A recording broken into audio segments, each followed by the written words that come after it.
Api dengan cepat menghanguskan satu unit rumah warga di Kelurahan Donggala, Kecamatan Hulontalangi, Kota Gorontalo. Pemilik rumah baru mengetahui kejadian tersebut setelah dihubungi kerabat dan langsung bergegas menuju lokasi. Kondisi bangunan yang sudah tua mempercepat perambatan api hingga seluruh bagian rumah ludes terbakar.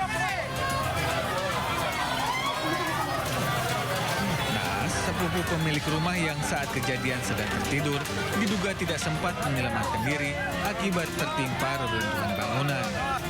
Selain satu orang meninggal dunia, seorang penghuni lainnya dilaporkan mengalami luka di bagian kepala.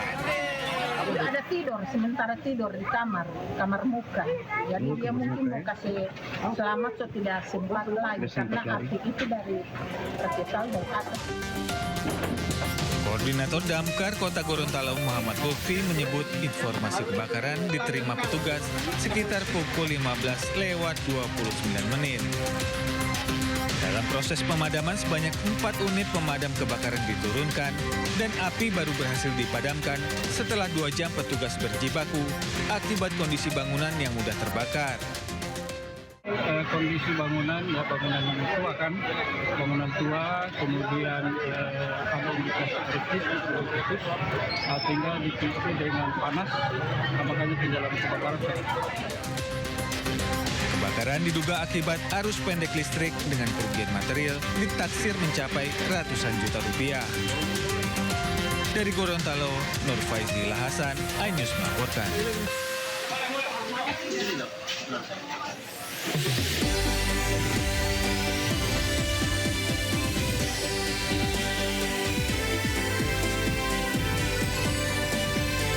Aktivitas vulkanik meningkat, Gunung Semeru mengeluarkan 3 kali awan panas dengan jarak luncur hingga 6 km.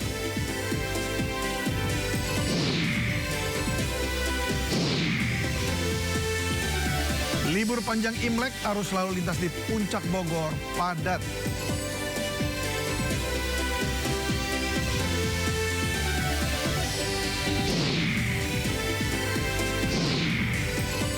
Menyambut tahun baru Imlek, Jakarta Light Festival digelar hingga 17 Februari 2026.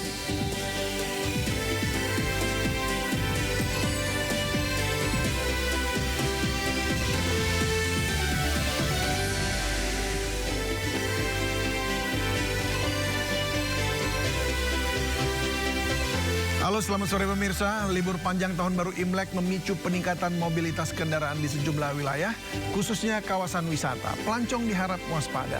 Selain itu, pihak kepolisian diminta mengantisipasi aksi-aksi perampokan dan pencurian jelang Hari Raya. Bersama saya David Silahoy, Anda menyaksikan Sido Sore. Pemirsa, aktivitas vulkanik meningkat. Gunung Semeru di Lumajang, Jawa Timur kembali memuntahkan awan panas. Menurut data pos pengamatan, Gunung Api Semeru telah mengeluarkan 3 kali awan panas dengan jarak luncur 1,5 hingga 6 km pada Sabtu pagi tadi. Awan panas Semeru dengan jarak luncur hingga 6 km pada Sabtu pagi terjadi sebanyak 3 kali dan awan panas ini mengarah ke sisi tenggara atau ke arah Besuk Kobokan. Menurut BPBD Kabupaten Lumajang, aktivitas vulkanik Gunung Semeru meningkat beberapa hari terakhir ini. Meski masih dalam radius aman dan status gunung di level 3, namun BPBD Kabupaten Lumajang menyiagakan anggotanya di jalur evakuasi untuk mengantisipasi terjadi erupsi yang lebih besar. Warga juga dilarang beraktivitas di radius 13 km dari puncak. Karena memang jauh dari pemukiman warga. Antisipasi kita tetap standby di pos dan memasang dengan memasang sirine apabila terjadi ATK luncurannya jauh, kita nyalakan sirine, pasukan standby di jalur evakuasi untuk membantu warga ketika terjadi letusan yang eskalasinya besar.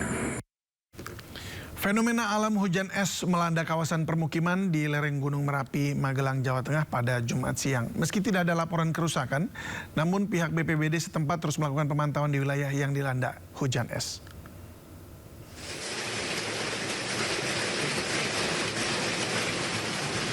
Hujan es melanda kawasan lereng Gunung Merapi di Desa Paten, Kecamatan Dukun pada Jumat siang. Dari video amatir milik warga, hujan es sebesar kerikil berjatuhan dari langit.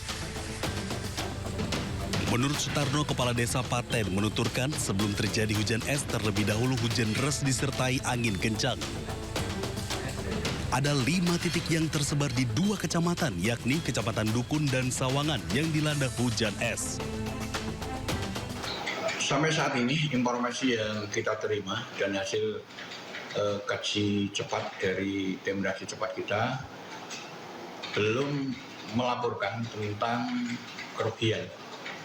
Dan harapan kami dengan hujan yang begitu lebat, kami berharap kepada masyarakat untuk selalu waspada dan siaga. Meski belum ada laporan kerusakan, namun pihak BPBD setempat masih terus melakukan pemantauan di wilayah yang dilanda hujan es. Dari Magelang, Jawa Tengah, Puji Hartono, iNews melaporkan.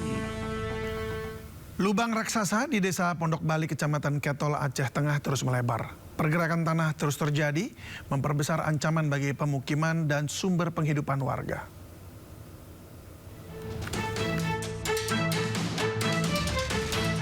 Lubang raksasa di Pondok Bali, Kecamatan Ketol, Aceh Tengah semakin meluas.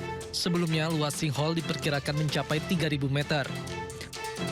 Longsoran tebing terus tergerus hingga 5 meter setiap harinya.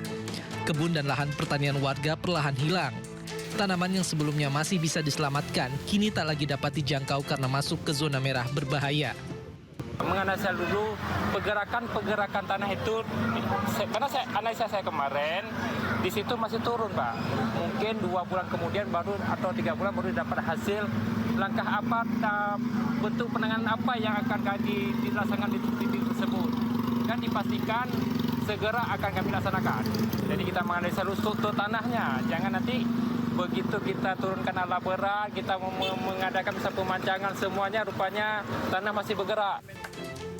Kementerian Pekerjaan Umum masih melakukan kajian untuk menentukan metode penanganan yang paling tepat dan aman. Area terdampak terus dipantau petugas untuk mengantisipasi longsor susulan yang dapat terjadi sewaktu-waktu. Dari Kabupaten Aceh Tengah, Aceh, Yusradi, iNews melaporkan. Satgas Damai Kartens menggelar olah TKP penembakan pesawat Smart Air di Bandara Korowai Batu, Papua Selatan yang menewaskan pilot dan co-pilot. Dalam olah TKP, tim Satgas menemukan 13 lubang bekas tembakan ke arah pesawat.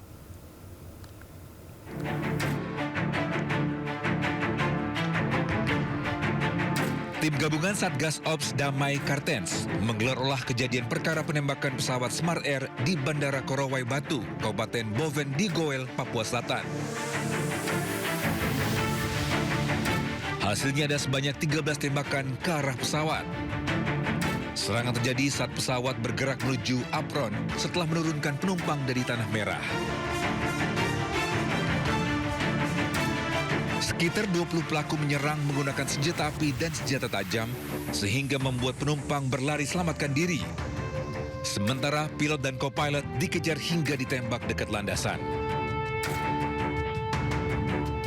Dan dari hasil keterangan saksi, yaitu penumpang yang kemarin berhasil menyelamatkan diri, itu pada saat pesawat mendarat dan menuju mau parkir di apron, setelah menurunkan penumpang yang dari Tanah Merah sini, lalu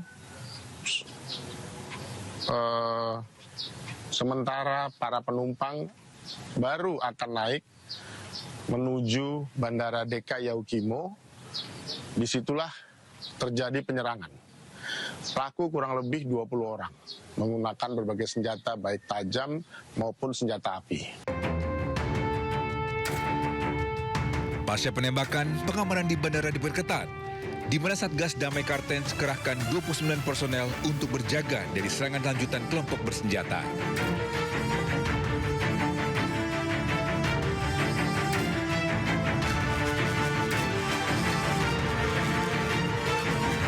Sebelumnya, pilot Kapten Egon Erawan dan co-pilot Kapten Baskoro gugur setelah jadi korban penembakan kelompok bersenjata di Bandara Korowai Batu.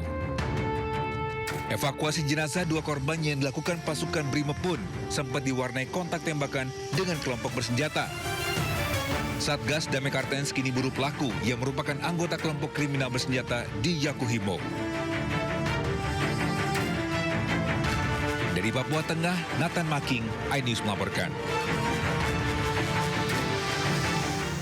Kapolri Jenderal Listio Sigit Prabowo menginstruksikan jajarannya segera menangkap pelaku penembakan pilot dan co-pilot pesawat Smart Air di Bandara Korowai Batu, Papua. Polri telah